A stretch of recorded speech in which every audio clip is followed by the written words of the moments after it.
नमस्कार, आप देख रहे हैं जनता टीवी। मैं हूं आपके साथ अमन त्रिपाठी। बुलेटिन की शुरुआत करेंगे एक बड़ी खबर के साथ। बड़ी खबर, बड़ी जानकारी उत्तराखंड में मौसम को लेकर सामने। आपको बता दें, उत्तराखंड में ठंड का प्रकोप देखा जा रहा है। उत्तराखंड में ठंड बढ़ने लगी है। राज्यों में लगातार तापमान गिरता हुआ नजर आ रहा है। वहीं पहाड़ी क्षेत्रों में बर्फबारी का दौर शुरू हो चुका है। वहीं मैदानी क्षेत्रों में फिलहाल मौसम साफ बना हुआ है।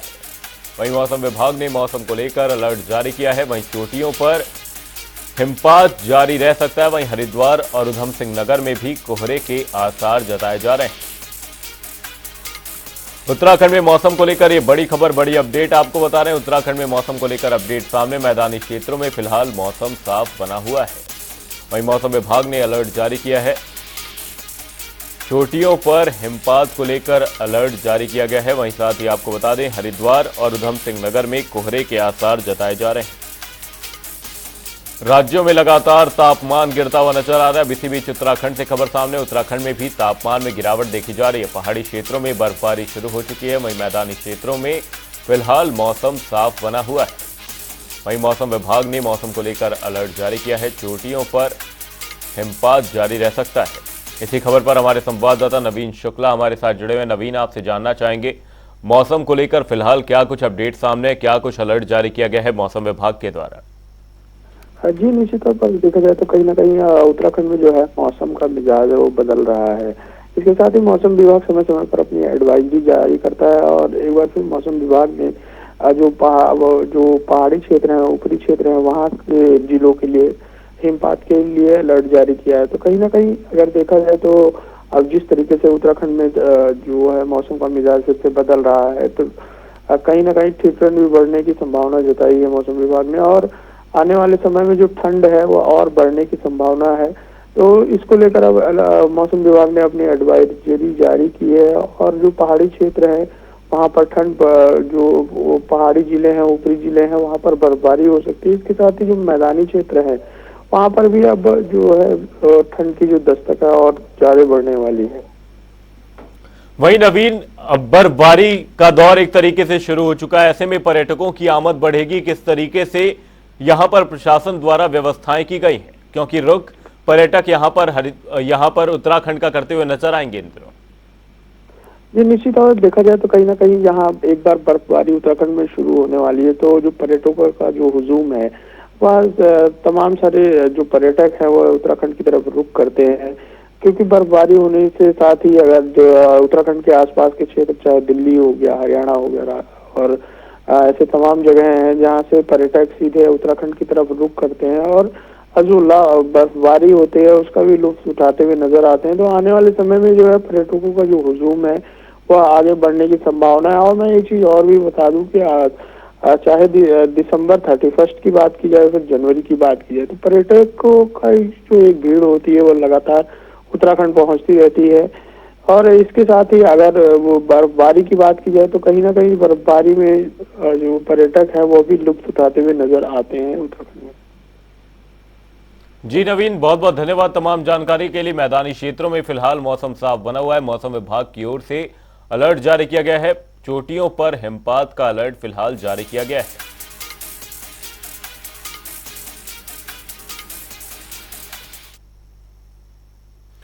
अब बुलेटिन में रुक करेंगे 2 मिनट में 10 बड़ी खबरों की ओर। मुख्यमंत्री पुष्कर सिंह धामी पहुंचे आईएसबीटी। झुग्गी झोपड़ियों में रह रहे मजदूरों का जाना हाल। मजदूरों के परिवार को वितरित किए कंबल। विकसित भारत संकल्प यात्रा को लेकर सीएम धामी ने की बैठक। सभी विभागों के अधिकारियों के साथ की बैठक। अधिकारी रहे मौजूद, सीएम ने दिए निर्देश। ग्लोबल इन्वेस्टर समिट के सफल आयोजन के लिए एमडीडीए और एचआरडी अधिकारियों का सम्मान। मंत्री प्रेमचंद अग्रवाल ने किया सम्मानित। बोले, समिट को सफल करने में इनका योगदान।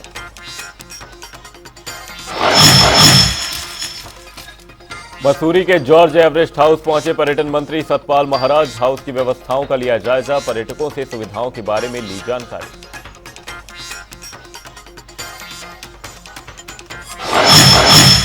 विकसित भारत संकल्प यात्रा पहुंची मसूरी। यात्रा का हुआ भव्य स्वागत। लोगों में दिखा भारी उत्साह।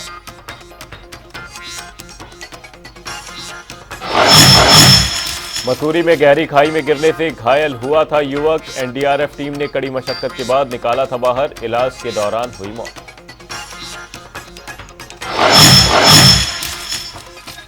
लापता रेंजर का झील में मिला शव। यहां पर गांव वालों में मचा कोहराम। पुलिस ने शव का कराया पोस्टमार्टम।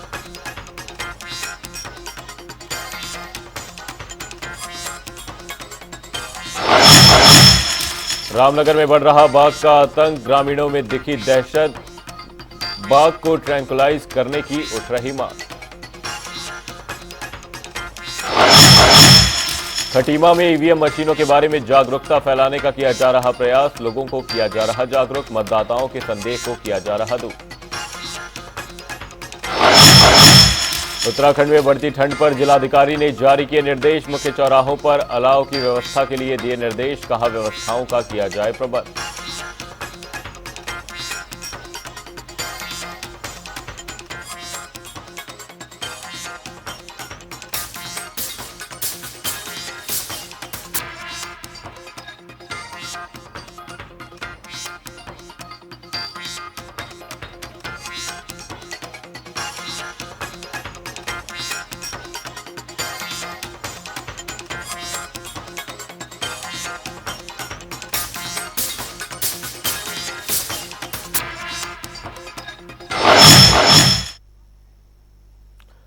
मध्य प्रदेश और छत्तीसगढ़ में मुख्यमंत्री के शपथ ग्रहण समारोह का आयोजन किया गया। आपको बता दें, इस दौरान उत्तराखंड के मुख्यमंत्री पुष्कर सिंह धामी ने भी कार्यक्रम में शिरकत की। वहीं इसको लेकर एक ओर जहां बीजेपी सीएम धामी का आभार जता रहे हैं, वहीं बढ़ते कद की बात कर रही है, तो वहीं दूसरी तरफ कांग्रेस इसे साधारण सी बात बता रही है। सबसे पहले तो मैं मध्य प्रदेश, राजस्थान और छत्तीसगढ़ की आम जनता को और हमारे जो वहाँ पर भारतीय जनता पार्टी के कार्यकर्ता हैं उनको बधाई देना चाहूँगा कि उन्होंने 2024 के चुनाव से पहले जो सेमीफाइनल जिसको माना जा रहा था उसमें भारतीय जनता पार्टी को प्रचंड जीत दी है और आदरणीय नरेंद्र भाई मोदी जी के नेतृत्व को उन्होंने एक उनके कार्यों पर मुहर लगाई है। देखिए, ऐसा है, पुष्कर सिंह धामी उत्तराखंड के मुख्यमंत्री हैं और छत्तीसगढ़ और मध्य प्रदेश में भाजपा की सरकार बनी है, वहाँ उनका शपथ ग्रहण हो रहा है, तो ये एक साधारण शिष्टाचार भी है और व्यवहारिकता भी है कि वो जो है वहाँ शपथ ग्रहण में जाए। तो इसमें मुझे नहीं लगता कि किसी को कोई आपत्ति होगी। लेकिन जहाँ तक आप कह रहे हैं कि स्टार प्रचारक की बात है, तो भाजपा के पास तमाम स्टार प्रचारक हैं। मुझे लगता है कि जो है अपने राज्य में अगर वो बेहतर प्रशासन दे पाए, क्योंकि यहाँ राज्य में कानून व्यवस्था नाम की चीज नहीं है, हमारे बेरोजगारों को रोजगार मिले, जिसके लिए बेरोजगार लंबे समय से धरने पे बैठे हैं, बेटियों को न्याय नहीं मिल रहा है, लगातार बलात्कार की घटनाएं हो रही है, दिन दहाड़े जो है सचिवालय के बगल में डकैती हो जाती है और अभी तक जो है डकैती का माल बराबर नहीं होता। तो राज्य के हालात चिंताजनक है, उनको भी सुधारने और संवारने में जो है मुख्यमंत्री को समय लगाना चाहिए। धामी सरकार ने पीआरडी जवानों की नियुक्ति को लेकर यहां पर शिकायत पर जांच शुरू करने के आदेश दे दिए हैं। आपको बता दें, सीएम धामी ने इस दौरान जांच के आदेश दिए हैं। वहीं दरअसल इस मामले में युवा कल्याण निदेशालय ने देहरादून के जिला युवा कल्याण अधिकारी को जांच कर रिपोर्ट देने को कहा था। वहीं राज्य की खेल एवं युवा कल्याण मंत्री रेखा आर्य ने कहा कि मामले की जांच कराई जा रही है। रिपोर्ट आने के बाद सरकार फैसला लेगी। बता दें कि प्रांतीय रक्षक दल के स्थापना दिवस के मौके पर पीआरडी के कुछ जवानों ने उत्पीड़न के आरोप लगाए थे। कि इस बात को लेकर भी जो है जांच चल रही है कि यदि इस प्रकार का कार्य कहीं पर जिस निमित्त उनकी नियुक्ति हुई है उस निमित्त उनका उपयोग होने के बजाय किसी और कार्य के लिए उनका उपयोग किया जा रहा है जो कि उनके सम्मान को ठेस पहुंचाता है, तो उसको भी परीक्षण किया जा रहा है। और इस प्रकार की चीज यदि पाई गई तो निश्चित रूप से उनके हित में हम लोग निर्णय लेंगे। ठीक। मसूरी में उप जिलाधिकारी डॉक्टर दीपक सैनी की अध्यक्षता में विंटर लाइन कार्निवल को लेकर बैठक का आयोजन किया गया। आपको बता दें, विंटर कार्निवल की तैयारियां की गई। विभिन्न संस्थाओं और गणमान्य लोगों ने भाग लिया। बता दें कि 26 से 30 दिसंबर तक विंटर कार्निवल का आयोजन किया जाएगा। वहीं उत्तराखंड के लोक कलाकारों के साथ ही देश के नामचीन कलाकार भी इस कार्यक्रम में भाग लेंगे। वहीं इस दौरान विभिन्न खेल प्रतियोगिताओं और साहसिक खेलों का भी आयोजन किया जाएगा। जो फेस्टिवल है दैट इज प्रपोज ये 26 दिसंबर से 30 दिसंबर के बीच में ऑर्गेनाइज करने का हमारा प्रपोजल है। इसके लिए टेंडर भी जारी कर दिया गया है ऑलरेडी। और आज जो है पिछली बार का जो इवेंट हुआ था कार्निवल, उसमें जो अच्छी चीज़ें थी उनको और आगे लेके जाने के लिए, और अगर कोई कुछ खामियां रह गई थी तो हमारे जितने भी स्टेक होल्डर्स हैं, हमारे मसूरी की जितनी एसोसिएशंस हैं, जो भी लोकल पॉपुलेशंस हैं और जो भी स्टेक होल्डर्स हैं, उनके सभी ये सुझाव बुलाने के लिए, बताने के लिए हमने ये मीटिंग ऑर्गेनाइज की थी। काफ़ी जो है पॉजिटिव एटमॉस्फेयर में इस मीटिंग को कंडक्ट किया गया है और आशा है कि हम मसूरी के निवासियों की आशाओं पर खरे उतरेंगे और एक बहुत अच्छा एक मसूरी कार्निवल फेस्टिवल जो है इस बार भी ऑर्गेनाइज किया जाएगा विगत वर्षों की बात। विकसित भारत संकल्प यात्रा का मसूरी पहुंचने पर भव्य स्वागत किया गया। इस मौके पर कार्यक्रम का आयोजन किया गया, जिसमें बतौर मुख्य अतिथि राज्य मंत्री ज्योति प्रसाद गैरोला पहुंचे। इस दौरान विभिन्न विभागों की ओर से स्टॉल लगाकर लोगों को सरकार की योजनाओं से अवगत कराया गया, साथ ही लाभार्थियों को पुरस्कृत किया गया। इस अवसर पर राज्य मंत्री ज्योति प्रसाद गैरोला ने कहा कि केंद्र और प्रदेश की योजनाएं आम लोगों तक पहुंचाई जा रही हैं। भारतीय जनता पार्टी सरकार का हमेशा एक लक्ष्य रहा है कि हर लाभार्थी को उसकी योजनाओं का उससे लाभ मिले। कोई भी देश का नागरिक जो उस कैटेगरी में आता है वो वंचित ना रहे। इसी के लेकर विकसित भारत संकल्प यात्रा हर गांव हर शहर में निकाली जा रही है। अभी 10 दिन पहले मेरे गांव में ये यात्रा निकली थी। वहाँ भी हमने उज्ज्वला योजना से गैस कनेक्शन बांटे थे, आयुष्मान कार्ड बनवाए थे, कृषि यंत्र बांटे थे।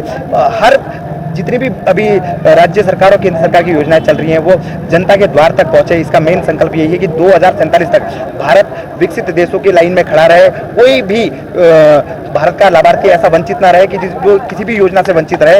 यही संकल्प है मोदी जी का, यही सपना है कि विकसित भारत बनाना है 2047 तक। विकसित भारत संकल्प यात्रा प्रधानमंत्री नरेंद्र भाई मोदी जी का ये सपना है कि 2047 तक भारत विकसित राष्ट्रों की श्रेणी में खड़ा हो। 140 करोड़ लोगों का जीवन सहज हो, सरल हो, उनके जीवन में तमाम तरह की जो दुश्वारियाँ हैं वो दूर हों, उसके लिए तमाम प्रकार की योजनाएं जो केंद्र सरकार द्वारा चलाई जा रही हैं, चाहे जिनमें से मुक्ति दिलाने के लिए उज्ज्वला कनेक्शन का विषय हो, चाहे गरीब को छत दिलाने के लिए प्रधानमंत्री आवास का विषय हो, चाहे सोलार पैनल के विस्तार का, रूफटॉप सोलर पैनल की व्यवस्था का विषय हो, चाहे रूफ गार्डनिंग का विषय हो, तमाम प्रकार की जो योजनाएं हैं, बाल सुधार के विषय हैं, मुख्यमंत्री महालक्ष्मी किट के विषय हैं, तो यह अलग अलग क्षेत्रों में यात्रा जा रही है। कोनता पटरानी हरीशताल मोटर मार्ग की खराब गुणवत्ता को लेकर ओखलकांडा के ग्रामीणों ने काठ गोदाम में प्रधानमंत्री ग्राम सड़क योजना के कार्यालय पर धरना प्रदर्शन किया। इस दौरान ग्रामीणों ने आरोप लगाया कि सड़क की खराब गुणवत्ता और अनियमितताओं को लेकर ग्रामीण पहले भी विभाग के खिलाफ प्रदर्शन कर चुके हैं, पर बावजूद इसके किसी भी तरह का कोई एक्शन नहीं लिया गया। मांग थी कि हम जाके एक बार उनकी गुणवत्ता के कुछ इश्यूज आ रहे थे जिनके लिए वो यहाँ धरना प्रदर्शन पे बैठे थे। हमने आश्वासन दिया है कि अगर गुणवत्ता में कोई भी अगर दिक्कत होती है तो हम लोग खुद जाएंगे और जहाँ पे ऐसा कोई इशू नहीं आएगा जिसमें गुणवत्ता के लिए गांव वालों को कोई भी इशू आए। ये हमारा भी कंसर्न है। ये हरीशताल सड़क है, इसकी लंबाई लगभग 36.950 है किलोमीटर्स की है। यहाँ पे हम समय समय पे टेस्ट करते रहते हैं। जो भी गुणवत्ता के अगर कहीं पे भी कंसर्न होगा तो वहाँ पे हम लोग स्वयं जाके देखेंगे। कोनता पटरानी जो सड़क निर्माण प्रधानमंत्री ग्राम सड़क योजना से बन रही है, उस सड़क में अनियमितताओं को लेकर काफ़ी लंबे समय से ग्रामीण मांग कर रहे हैं। मैं स्वयं 1 साल से लगातार यहाँ पर आया हूँ और उसमें कोई संतोषजनक हल नहीं मिल रहा। उसमें भ्रष्टाचार हो रहा है बड़े स्तर पर और जहाँ पर मर्जी वहाँ विभाग काम कर रहा है जिस तरीके से। सड़क क्योंकि वो पिछड़ा क्षेत्र है, वहाँ कोई देखने वाला नहीं है, तो जीएस जो उसमें 3 कोटिंग होती है, एस्टीमेट में जो प्रोविज़न है उसको न करके वहाँ मिट्टी और मलुआ बिछा करके उसके ऊपर डामर करने की तैयारी थी। तो ग्रामीण जागरूक हैं, उन्होंने आज धरना प्रदर्शन के माध्यम से इसको विभाग को अवगत कराया और विभाग ने कहा कि 18 तारीख को हमारी टीम जाएगी। जो मौके पर लीगल काम है, जो एस्टीमेट में प्राविधान है वही होगा। अगर भ्रष्टाचार होता है तो हम इसको बर्दाश्त। किच्छा से विधायक रहे राजेश शुक्ला को पंतनगर विश्वविद्यालय प्रबंध परिषद का सदस्य नामित किया गया। इस अवसर पर राजेश शुक्ला ने सीएम धामी का आभार जताया है। बता दें कि कुल अब तक पंतनगर विश्वविद्यालय के 3 बार राजेश शुक्ला पंतनगर विश्वविद्यालय में प्रबंध परिषद के सदस्य रह चुके हैं। सबसे पहले धन्यवाद करना चाहता हूँ माननीय मुख्यमंत्री जी का, माननीय कृषि मंत्री जी का और अपने महामहिम का, कि जिन्होंने मुझ में ये विश्वास व्यक्त किया कि मैं प्रदेश के किसानों की बात वहां रख पाऊँ। मैं लगातार चौथी बार बना हूँ, बीच में 1.5 साल का गैप था, क्योंकि पिछली बार जब मैं विधायक रूप बना था तो अभी मेरा कार्यकाल बाकी था, लेकिन मैं चूंकि विधायक का चुनाव हार गया इसलिए मैं उसका मेंबर ऑटोमेटिकली हट गया। एक बड़ी जिम्मेदारी है, क्योंकि 15 यूनिवर्सिटी देश की नहीं एशिया की मानी जानी यूनिवर्सिटी, मुझे गौरव है कि वहाँ का छात्र रहा हूँ। मुझे इस बात का भी बहुत फक्र रहता है कि मैं लगातार 3 बार मैंने वहाँ का बोर्ड के मेंबर के रूप में, चाहे मैं विधायक था या नहीं था पहले, तब भी मैंने रिप्रेजेंट किया है। बड़ी चुनौती इसलिए है कि देश के प्रधानमंत्री ये महसूस करते हैं कि किसानों को अगर आय दुगनी करनी है तो 15 यूनिवर्सिटी फॉर्मूला देगी। देहरादून के हर्रावाला क्षेत्र में मंदिर के बाहर पेशाब करने वाले व्यक्ति को पुलिस ने गिरफ्तार कर लिया है। देहरादून एसएसपी अजय सिंह ने बताया कि यह व्यक्ति मानसिक तौर पर ठीक नहीं था। वहीं इस दौरान मानसिक रूप से व्यक्ति को स्वस्थ नहीं बताया गया है। पुलिस ने आरोपी को गिरफ्तार कर फिलहाल पूछताछ करती नजर आ रही। वहीं फिलहाल पुलिस ने मानसिक अस्पताल का सर्टिफिकेट लेकर शख्स से पूछताछ शुरू कर दी है। डोईवाला में हर्रावाला क्षेत्र जहां पर मंदिर के बाहर एक आपत्तिजनक वीडियो मिला था। इसकी पूरा घटनाक्रम यह था कि रात्रि में 1 बजे के करीब एक व्यक्ति जो है वहां पर मंदिर के पास दिखाई देता है, जो पैदल था, और उसके बाद वहां पर उसके द्वारा बाथरूम की जाती है, फिर उसके बाद एक पत्थर उठाकर मारा जाता है। चूंकि यह घटनाक्रम की जानकारी सुबह जब पुजारी वहाँ पहुँचते हैं, वहाँ देखते हैं ग्लास मतलब शीशा टूटा हुआ है मंदिर के पास वाला, तो उनके द्वारा फुटेज वगैरह कैमरे लगे तो सब चेक किया गया, तो एक व्यक्ति इस तरह से आपत्तिजनक कृत्य करते हुए मिला। चूंकि मामला संवेदनशील इसलिए भी होता है कि धार्मिक स्थल के बाहर इस तरह का, कहीं भी धार्मिक स्थल के बाहर इस तरह का कृत्य किया जाता है तो संवेदनशील भी रहता है और कहीं ना कहीं इसको सांप्रदायिक रूप से देने की कोशिश हो जाती है। इसलिए तत्काल ही पूरे क्षेत्र का भ्रमण करने के बाद सभी जगह के आसपास के सीसीटीवी फुटेज क्योंकि वहाँ नहीं थे, लेकिन आगे का बैक ट्रैक और पीछे करने पर हमें पता चला कि रात्रि में 3 बजे के करीब व्यक्ति डोईवाला बाजार में कहीं पैदल गली में जाते हुए दिखाई दिया। इसको देखते हुए ये पूरा अंदेशा था कि व्यक्ति किसी गाड़ी से और किसी उससे नहीं आया था और कहीं ना कहीं ये पैदल गया है तो कहीं ना कहीं लोकल ही होना चाहिए। इस पर तत्काल जो हमारी विभिन्न टीमें इसमें काम कर रही थी, जिसमें खासकर हमने सोशल मीडिया के माध्यम से प्रचार प्रसार और बहुत सारे हमने लोकल लोगों को लगाया उसकी पहचान के लिए, क्योंकि फुटेज में हमें चेहरा साफ दिखाई दे रहा था। फुटेज के आधार पर सूचना आज प्राप्त हुई कि एक ऐसा ही व्यक्ति जो है मेहवाला क्षेत्र में देखा गया है। इस पर तत्काल हमारी टीमों ने, अलग अलग टीमों ने उस पूरे एरिया को कॉम्बिंग करके और घरों में जाकर पूछने से एक पता चला कि सद्दाम नाम का युवक है जो मेहवाला में रहता है, और उसका घर ट्रैक करते हुए पुलिस पहुंची और उसको वहाँ पर पूछताछ के लिए हिरासत में ले लिया। जानकारी करने पर पता चला कि व्यक्ति जो है इसका सेला कोई मेंटल हॉस्पिटल से वहाँ से इलाज भी चल रहा है और उसका सर्टिफिकेट भी मेंटल विक्षिप्त होने का है। और साथ ही साथ आसपास के लोगों ने बताया और घर के परिवार के लोगों ने बताया कि ये इसको बांध के भी अक्सर रखते हैं, काफ़ी एग्रेसिव हो जाता है क्योंकि इसका मानसिक लेवल ठीक नहीं है और इसका लगातार उपचाराधीन भी है। और इसके साथ ही वो बीच बीच में इस तरह से घर से अचानक से भाग जाता है और गायब हो जाता है। पूर्व में भी इस तरह के वो बीच में गायब हो गया है। समस्त घटनाक्रम और सीसीटीवी फुटेज के अवलोकन और जो भी मेडिकल प्रपत्र दिए गए हैं उससे ऐसा प्रतीत होता है कि कहीं ना कहीं जो सद्दाम जिसको अरेस्ट किया गया वो कहीं ना कहीं उसकी मतलब मानसिक विक्षिप्तता के कारण उसके द्वारा ऐसा कृत्य किया गया। लेकिन फिर भी हमारी टीमों ने उससे गहनता से पूछताछ भी कर रही है और साथ ही साथ जो मेडिकल डॉक्यूमेंट्स दिए गए हैं प्रपत्र उसका भी वेरिफिकेशन करके डॉक्टर्स के उसमें जानकारी करके बयान लिखे जाएंगे।